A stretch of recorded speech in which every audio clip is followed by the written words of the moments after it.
Мен бір тақырыпты алдым, ол бізде косинустар теоремасы, және сол сабақта қолданылатын күту құралдары мен жиі платформаларын көрсететін боламын. Біріншісі ол бізде осындай видео жасау. Сәлеметсіңдер ме, балалар, бүгінгі сабағымызда біз математиканың қызықты да маңызды қырларымен танысамыз. Математика логикалық ойлауды дамытатын, дәлдікке, ұқыптылыққа және оймен жұмыс істеуге үйрететін ғылым. Ол бізге тек есеп шығаруды ғана емес, өмірде кез келген жағдайды дұрыс талдап, шешім қабылдауды үйретеді. Сондықтан бүгін сабаққа бар ынтамен қатысып, әр есепті мұқият шығарып көрейік. Қиындық кездессе, қорықпаңдар, себебі әрбір талпыныс сендерді жетістікке жетелейді. Бір-бірімізді тыңдайық, көмектесейік, пікір алмасайық. Бүгінгі сабақ бәріміз үшін жемісті, пайдалы әрі көңілді өтеді деп сенемін. Бәріңе сәттілік тілеймін. Осындай видеоны жасау үшін ең алдымен біз Google A Studio деген платформаға кіреміз. Бұл жерден мына жерге біз қандай сурет жасап бер, немесе тағы да бір сұрақтарымызды қоюымызға болады. Ол бізге барлығын жасап береді. Және де мына жер арқылы біз әртүрлі мәтінді қою арқылы дыбысын жасап аламыз.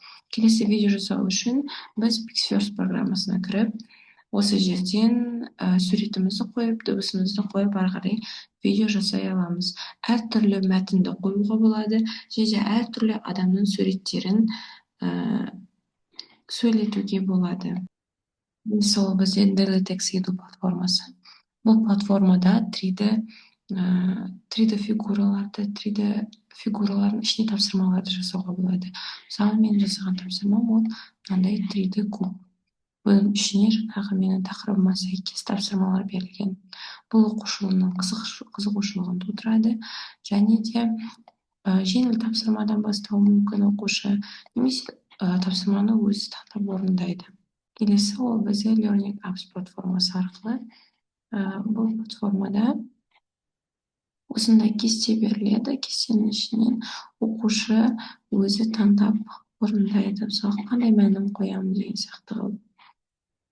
Келесі тапсырма ол бізде DeFi платформасы арқылы тест тапсырмаларын бердім. Бұл жерде DeFi платформасына тоқтала келетін болсақ, бұл өте жақсы платформалардың бірі. Бұл жерге біз тек сабақтың тақырыбын жазамыз, ары қарай ол бізге уже теореманы түсіндіріп кетеді, қысқаша мазмұндайды, сөздік бар. Бұл жерде көп таңдаулы сұрақтар, қысқа жауапты сұрақтар, және де ойлан, жұптас, бөліс, және тағы да басқа тапсырмаларды жасауға болады осы платформаның ішінде. Мен осының ішінен көп таңдаулы сұрақтарға бекіту тапсырмасына осындай тест тапсырмаларын алдым.